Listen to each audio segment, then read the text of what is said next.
America, now you know Jamal Cain. Coming up on NBA Today, the Magic deliver another blow to the 1 seed. So can the Pistons get up off the mat? Plus, the most important player in tonight's Knicks-Hawks Game 5 is... Chump's ready. Sinead's got the X's and O's. And speaking of Amon, he's going to show us how SGA controlled the series versus the Suns, even when he didn't have the ball in his hands. NBA Today starts right now.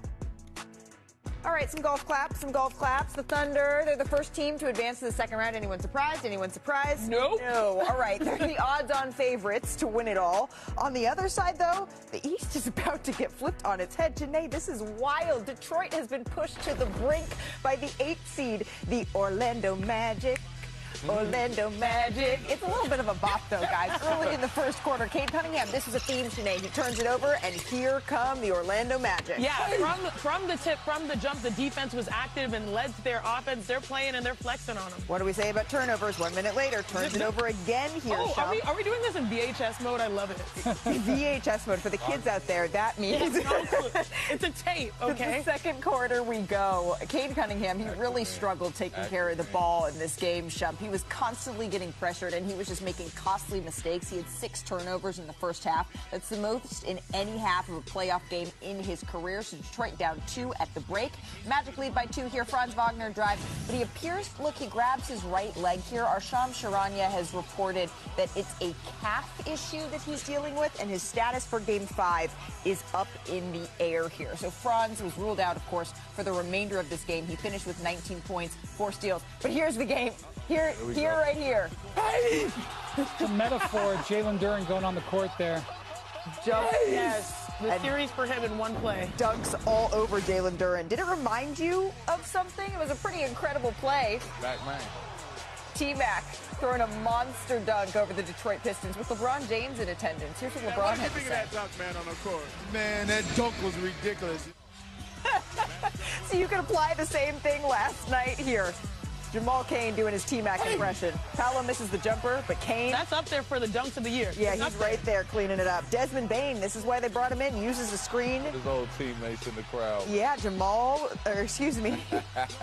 Ja was there. Jaren Jackson was there. And they've seen a whole lot of this. The Magic go on to win this and take that commanding 3-1 series lead. All right, so now the Pistons, they need to do something that only 4% of teams have ever been able to do in NBA history. I'm looking at someone who has some experience with that, though. Come back from down 3-1. It's happened 298 times entering this year in a best-of-7 series. Only 13 teams have completed the comeback. Shump, What is going on, everybody? Welcome back to the channel. The NBA playoffs are delivering absolute chaos. The Oklahoma City Thunder are the first team to advance to the second round. No one is surprised. They are the odds-on favorites to win it all. But the real drama is in the Eastern Conference. The Detroit Pistons, the #1 seed, have been pushed to the brink of elimination by the 8th seed Orlando Magic. The Magic are up 3-1. And Brian Windhorst did not hold back. He blasted the Pistons' glaring holes. He called out Cade Cunningham for being a turnover machine. And he said Jalen Duren is missing. Let me show you exactly what the crew on NBA Today said. Roll the clip. Did you catch that? Let me break this down because the crew was absolutely brutal. First, they showed Jalen Cain posterizing Jalen Duren. Chiny Ogwumike said, "It's a little bit of a botch job, guys." And she is right.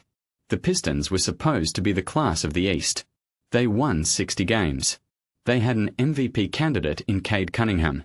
But in the playoffs, they have collapsed. Cade Cunningham had 6 turnovers in the first half of Game 4. That is the most in any half of a playoff game in his career. Shumpert said, "If anybody has seen Jalen Duren, just let me know. I know we saw him on the highlight get dunked on. That's cool. But if you've seen his real self, please call him, page him, text him, something." The Pistons are one-dimensional. Their offense runs through Cade Cunningham.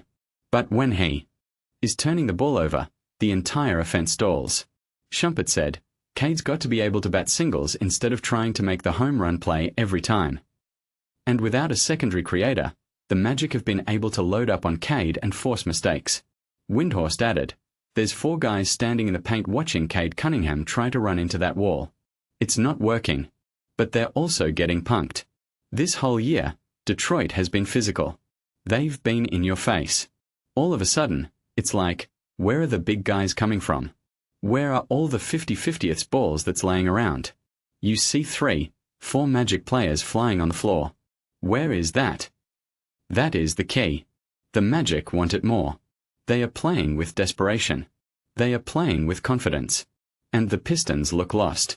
Windhorst also pointed out that the Pistons have no incentive to cover them on the outside. He said, when you watch the Pistons play offense, sometimes it takes 15 seconds for them to get the ball inside the three-point line. That will happen 2, 3, 4 times in a row. The Magic are packing the paint. They are daring the Pistons to shoot. And the Pistons cannot. Now, let's talk about the history. The crew pointed out that only 13 teams have ever come back from a 3-1 deficit in NBA history. That is 4%. And the last 1 seed to go down 3-1 in the first round was the Bucks. They lost to the Heat in 5 games. The 2011 Spurs lost to the Grizzlies. The 2007 Mavs lost to the We Believe Warriors. Both of those 8 seeds advanced. The last team to rally from a 3-1 deficit in the first round? That was the Pistons. In 2003. Against the Orlando Magic. The same team they are playing now. Ben Wallace led that comeback. But this Pistons team does not have a Ben Wallace. They do not have that same grit. Shumpert said, the whole year I was confident in y'all. You'll go out here now and it's like everybody looking around and looking to be saved. It ain't no cake coming. That is the reality. The Pistons are on the verge of a historic collapse. The Magic are playing excellent defense. They are playing high-level intensity.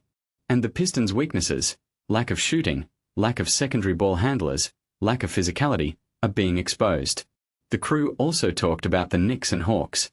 Karl-Anthony Towns had a monster Game 4.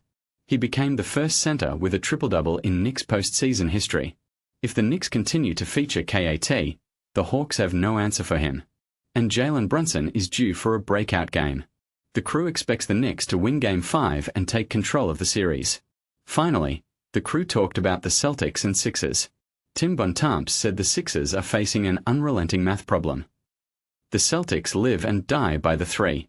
In the 1 game they lost, they shot 26% from 3. In the other 3 games, they are shooting 41% and a plus 87 from the 3-point line. The Sixers cannot keep up. If the Celtics mac their threes, the series is over. And they are up 3-1. I want to know what you think. Can the Pistons avoid elimination? Or are the Magic going to complete the upset? Let me know in the comments. I read every single one. If you enjoyed this breakdown, hit that like button. It really helps the channel. And subscribe if you want to stay locked in. We are building something real here. See you next time. Peace.